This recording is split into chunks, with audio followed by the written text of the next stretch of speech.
existe a morte espiritual, existe a morte física, existe a morte eterna. A morte espiritual é essa separação do homem de Deus agora, que pode ser revertida com a conversão.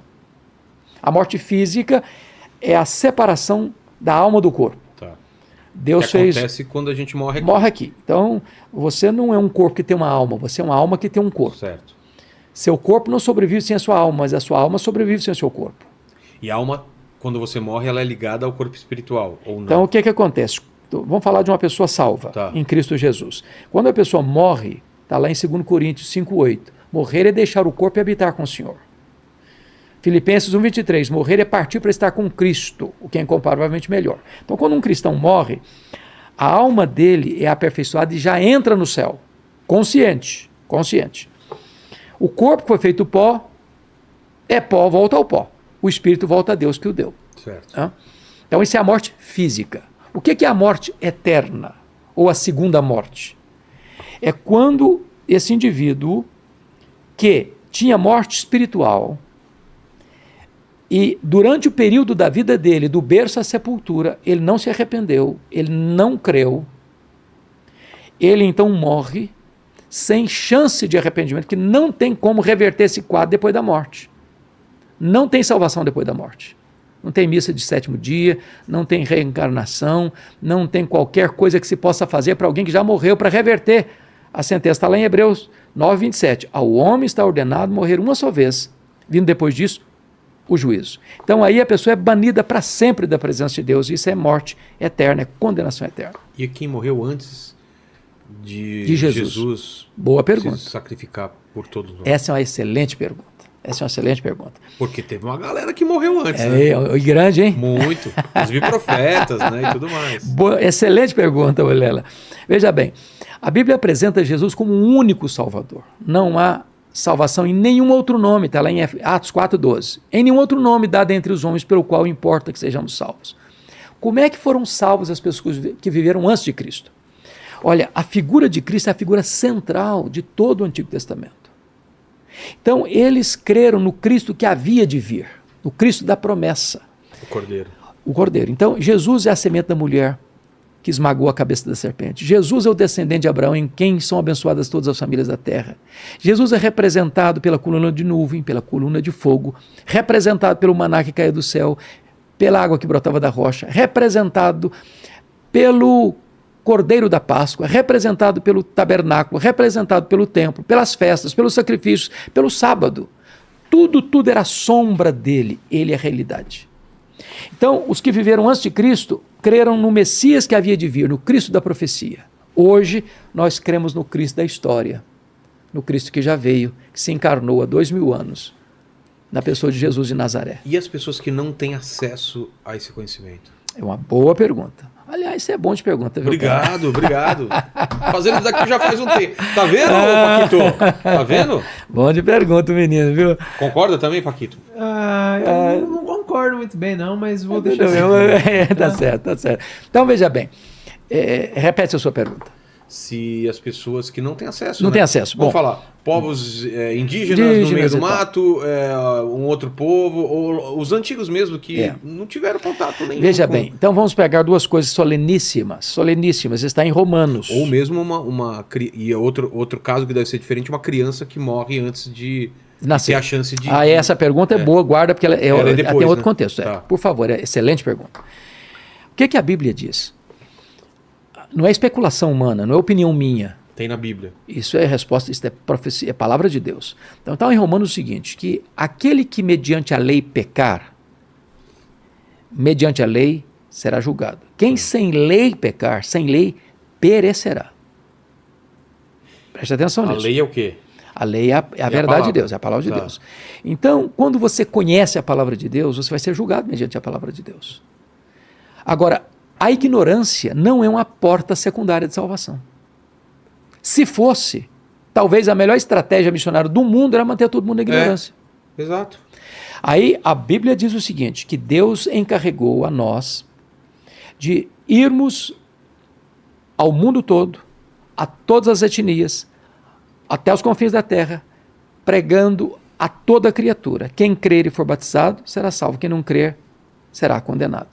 Então, a Bíblia diz mais, que se você como atalaia não avisar ao ímpio, ele morrerá na sua impiedade, mas Deus cobrará das nossas mãos o sangue dele. Mas ele está condenado?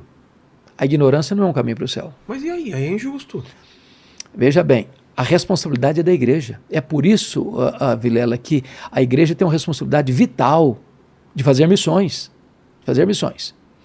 Então, não há, preste bem atenção na lógica das Escrituras. Se eu falar que a ignorância é o caminho para o céu, é um segundo caminho para o céu, eu estou dizendo que não é só Jesus que salva, a ignorância também salva. Mas vejamos mais. Lá em Romanos 1, está escrito o seguinte, capítulo 1, versículo 19 e 20, que os atributos de Deus, invisíveis, são conhecidos pelas coisas que Deus criou. De tal maneira que o homem é indesculpável diante de Deus. Está lá em Romanos também que Deus colocou dentro de você e de mim, de todos nós seres humanos, um tribunal moral. Deus se revelou de 4 maneiras. Deus se revelou na criação, Deus se revelou na consciência, Deus se revelou nas Escrituras, Deus se revelou em Jesus Cristo. Todos nós temos um tribunal dentro de nós, de certo e de errado. O índio selvagem está lá, nunca tocado pela cultura, tem. O cara que está na montanha mais gelada da Ásia, tem. O cara que está numa selva de pedra, morando numa cobertura, só vive blindado, tem. Esse senso de certo e de errado tem dentro do coração de cada ser humano. Os céus proclamam a glória de Deus e o firmamento anuncia as obras de suas mãos. O problema do ateísmo, Vilela, não é um problema intelectual, é um problema moral. O senso de Deus, da revelação de Deus, está aí. Você vê as digitais de Deus em todo lugar.